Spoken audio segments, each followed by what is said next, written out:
Hello, my friends. As winter is approaching, my fellow hikers start asking my recipe for energy and the nutrition bar I usually use during my hikes. I thought let's make a video to share this recipe with you.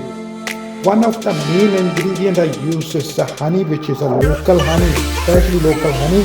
And as you know, honey is the anti-inflammatory and antioxidant and antibacterial agent.